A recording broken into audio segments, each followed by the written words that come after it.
नगरपालिका town hall में आयोजित विशाल हिंदू सम्मेलन में सामाजिक समरसता और एकता का संदेश प्रमुखता से उभरा। कार्यक्रम में मुख्य अतिथि महंत लोकेश दास ने जातिगत भेदभाव पर प्रहार करते हुए हिंदू समाज में एकजुट होने का आह्वान किया। उन्होंने कहा कि जब भगवान ने सभी मनुष्यों को समान बनाया है तो भेदभाव क्यों। साथ ही राम जयंती की तरह महर्षि वाल्मीकि जयंती भी समान श्रद्धा से मनाने की बात कही। सम्मेलन में सामाजिक कार्यकर्ता निधि बहुगुणा समेत विभिन्न क्षेत्रों में उल्लेखनीय कार्य करने वालों को सम्मानित किया गया। सांस्कृतिक प्रस्तुति में झुमेलो ग्रुप ने मां नंदा देवी राज जात यात्रा पर आधारित नृत्य नाटिका प्रस्तुत कर समा बांध दिया। कार्यक्रम में राष्ट्रीय स्वयंसेवक संघ के स्थापना दिवस के उपलक्ष्य में आयोजित हुआ, जिसमें शहर और आसपास से बड़ी संख्या में लोग शामिल हुए। आज मैं मसूरी में पहुंचा हूं। मसूरी में विराट हिंदू सम्मेलन का आयोजन संघ स्थापना वर्ष पूर्ण होने के उपलक्ष्य में पूरे भारत में, केवल यहां पर नहीं पूरे भारत में 1 लाख से ज़्यादा विराट हिंदू सम्मेलन का आयोजन किया जा रहा है। उसी श्रेणी में आज मैं मसूरी के इस विराट हिंदू सम्मेलन में पहुंचा हूं। हमारा एक ही मकसद है विराट हिंदू सम्मेलन का कि हम सब हिंदू एक हो। हमारे लोग जाति पाति में बटे हुए हैं, उन लोगों को हमें एक मंच पर लाना, हम सबको हिंदू को संगठित होना है। इस विचारधारा को लेकर हम ये विराट हिंदू सम्मेलन का आयोजन करें। संघ ने 5 प्रकल्प लिए है: कुटुंब प्रबोधन, नागरिक कर्तव्य, पर्यावरण संरक्षण। आपने देखा होगा पर्यावरण किस तरह दूषित हो रहा है, ग्लोबल वार्मिंग कितनी ज़्यादा बढ़ रही है, हमें उसको कैसे कम किया जा सकता है और पर्यावरण को कैसे संरक्षित किया जाता है। लोगों को संकल्प दिलाया गया है कि अपने जन्मदिन एनिवर्सरी पर कुछ ऐसा काम करें कि वृक्षारोपण जैसे आयोजन करें।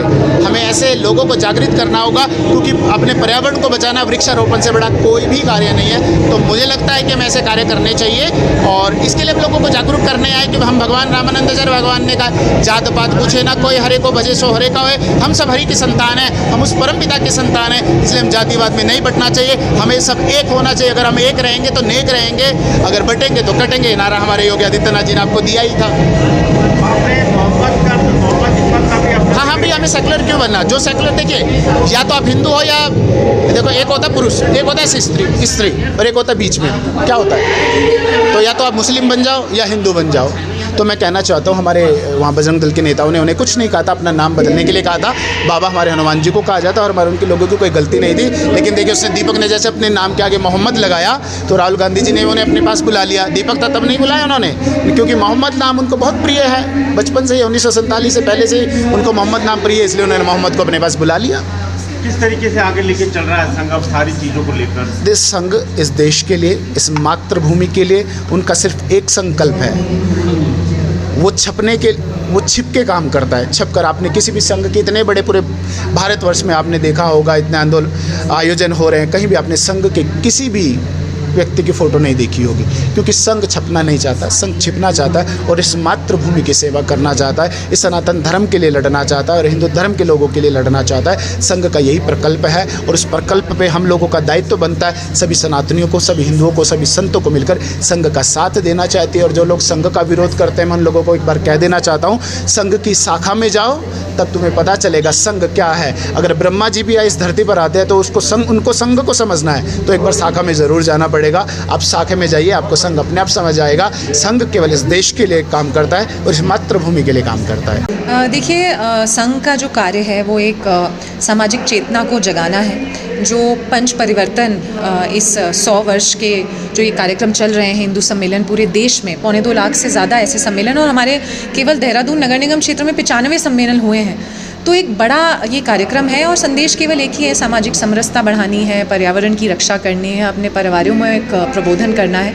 तो इन सब चीज़ों को लेकर जब हम आगे बढ़ते हैं तो मुझे लगता है समाज स्वतः ही आपके साथ आता है और यही आज हमें मसूरी में देखने को मिला। आप देखते हैं राजनीतिक पार्टियां कार्यक्रम करती हैं तो लोगों को आने जाने का साधन की व्यवस्था करनी पड़ती है, बहुत तरीके से उनको लाना पड़ता है। लेकिन आज यहाँ जो भी आया था वो एक हिंदू के रूप में आया था। एक जागृति थी कि हाँ, हिंदू को संगठित होने की ज़रूरत है। हमें जाति में, क्षेत्र में जो एक डिवाइड करने की कोशिश होती है उसको मात देने के लिए ये जो हिंदू सम्मेलन है, मुझे लगता है बहुत अच्छा एक आयोजन यहाँ पे हुआ है। और मसूरी के सभी लोगों को मैं बधाई दूंगी कि इतना विशाल सम्मेलन, मुझे लगता है कि प्रदेश में सबसे बड़े सम्मेलनों में से एक मैं हमारे मसूरी के सम्मेलन को मानूंगी। जाति पाति से हटके अब काम करने की जरूरत है। ये अब कहीं ना कहीं जोर दिया जा रहा है कि हिंदू को ना जाति पाति में ना बांटा जाए, सब एक माले के नीचे है। देखिए, भारत को कमज़ोर करने का आज अगर कोई तरीका, अगर बाहर की जो शक्तियाँ हैं हमारे बीच में जो काम कर रही हैं, तो सबसे आसान है कि हम हिंदुओं को बांटा जाए, कभी जाति में, कभी क्षेत्र में, और हम आपस में ही इन चीज़ों में उलझे रहें। जबकि हमारा जो एक विकसित भारत का संकल्प है, उसको अगर आगे बढ़ाना है तो हमें संगठित होना ही पड़ेगा। हमें एक दूसरे को भाई भाई, बहन बहन मानना पड़ेगा और एक दूसरे के दुख सुख में खड़े होना पड़ेगा। और यही सारी छोटी छोटी बहुत सूक्ष्म स्तर की बातें इन हिंदू सम्मेलनों के ज़रिए कही जा रही हैं। अपनी बेटियों को बचाना है, जो डेमोग्राफिक चेंज हो रही है उसके प्रति हमें जागरूक रहना है। और सारी जिम्मेदारी सरकार की नहीं हो सकती, जो समाज की जिम्मेदारी है उसके प्रति एक जागृति लाने का काम हम इन सम्मेलनों के ज़रिए कर रहे हैं। देखिए, हिंदू तो एक है ही, हमें कभी नहीं भूलना चाहिए कि हिंदू किसी के विरोध में नहीं है। हमें अपनी सांस्कृतिक मूल्य, आध्यात्मिक मूल्य और अपनी जड़ों को नहीं भूलना चाहिए। हमें क्षेत्र जातियों में नहीं बंटना चाहिए और राष्ट्र निर्माण का एक ही रास्ता है कि हम एक होकर काम करें।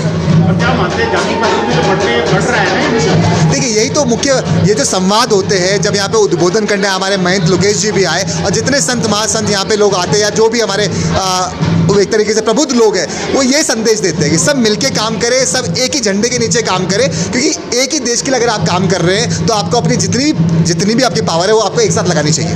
क्या मानते हैं, जिस तरीके से कुछ लोग बांटना चाह रहे हैं देश को, उसको लेकर क्या कहना चाहिए? देखिए, मैं बिल्कुल बोलना चाहता हूँ, अभी आपने देखा भी होगा एक AI समिट हुआ था। AI समिट में भी आप जा रहे हैं, देश के कितने बड़े लोग आ चुके हैं, विदेश के कितने प्रबुद्ध लोग आ चुके थे उस समिट में। क्या वो कार्य समिति थी भाजपा की? क्या वो मोदी जी की कैबिनेट मीटिंग थी? मैं ये बोलना चाहता हूँ, तो ये लोग जो AI समिट में कपड़े उतार के ये जो नग्न हरकत उन्होंने करी है, कृत्य जिन्होंने किया है, ये बहुत दुर्भाग्यपूर्ण और ऐसी कृत्य करते रहते हैं, चाहे कोई भी विपक्षी पार्टी हो। हम जब बात करते हैं, हम देश की बात करते हैं, तो हमें देश की भावना से आगे बढ़ना चाहिए। देखिए, संघ के 100 साल पूरे होने पे पूरे देश में संघ ने एक संकल्प लिया था कि पूरे देश में 1 लाख विशाल हिंदू सम्मेलन किए जाएंगे। उसी के तहत आज मसूरी में भी एक विशाल हिंदू सम्मेलन आयोजित किया गया है। और आप जिस तरीके से देख रहे हैं कि आज पूरा यहाँ पे जिस तरीके का जन सैलाब उमड़ा है इस सम्मेलन में, ये देखते ही बन रहा है। और जो हमारे आज के जो मुख्य वक्ता है नरेश जी, उनके माध्यम से जिस तरीके से यहाँ लोगों को मोटिवेट किया जा रहा है कि हम सबको ये ताकत दिखानी होगी, सनातन धर्म की ताकत दिखानी होगी। हम सभी सनातनी हैं और एक सनातनी होने के नाते इस देश के लिए हम किस रूप में अपना योगदान दे सकते हैं, इस योगदान को पूरी तत्परता के साथ उस जोश को भरा जा रहा है आज। और आप देख रहे हैं कि लोकल जो यहाँ मसूरी के जो लोग हैं, चाहे वो महिलाएं हैं या यहाँ के जो हमारे पंडित जी लोग हैं, सब लोगों के माध्यम से इस सम्मेलन को एक भव्य रूप देने का काम किया है।